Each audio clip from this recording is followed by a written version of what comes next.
নমস্কার বন্ধুরা, কেরম আছেন আপনারা সবাই? আশা করি সবাই ভালো আছেন, সবাই সুস্থ আছেন। আজকে ভিডিওটা দেখেই বুঝতে পারছেন কি বানাবো। আজকে বানাবো গাজরের হালুয়া। তো চলুন দেখে নেওয়া যাক রেসিপিটা কেমন করে বানানো যায়।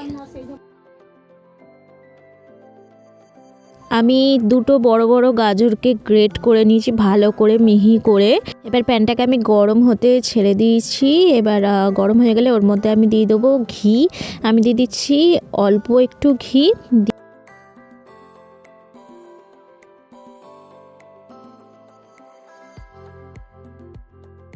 ঘিটা ভালো করে মেল্ট হয়ে এলে তার মধ্যে দিয়ে দেবো গ্রেট করা গাজরটা।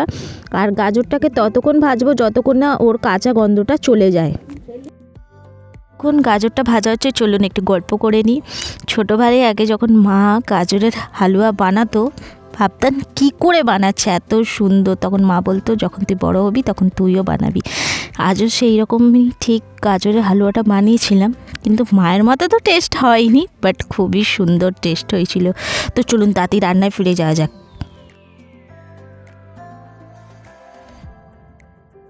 গাজরটা আমার মোটামুটি ভাজা হয়ে গেছে।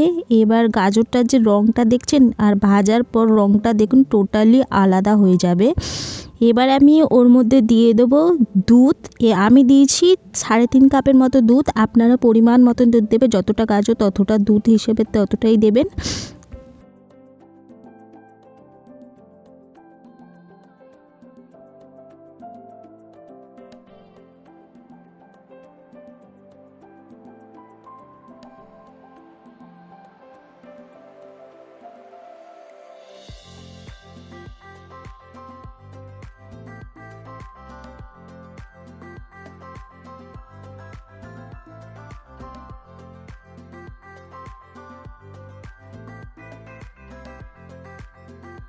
আমি দুধটা দিয়ে ভালো করে ফুটতে দেবো গাজরটাকে, মানে যেরকম সেদ্ধ হয় ওরকম হতে দেবো অন্তত 3 থেকে 5 মিনিটের জন্য।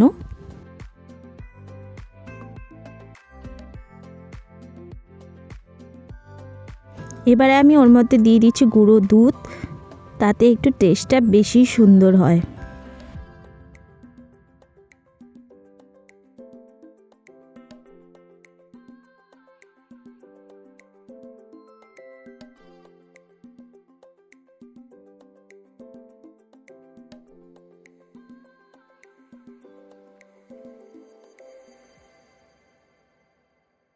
এবারে আমি দিয়ে দেবো কিশমিশ কুচোনো,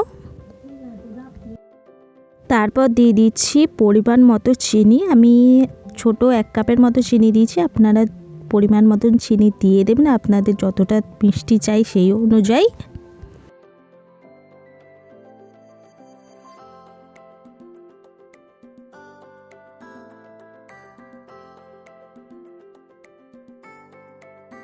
এবারে আমি দিয়ে দিচ্ছি কুচনো কাজু, আর দিয়ে ভালো করে মিশিয়ে আমি অন্তত 2 মিনিটের জন্য ছেড়ে দেবো।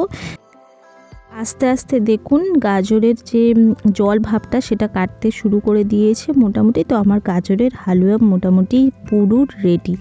এবার তাহলে পরিবেশন করা যাক।